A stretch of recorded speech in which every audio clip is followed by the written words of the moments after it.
خونه، او، خونم،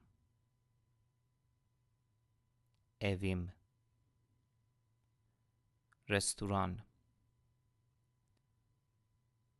رستوران،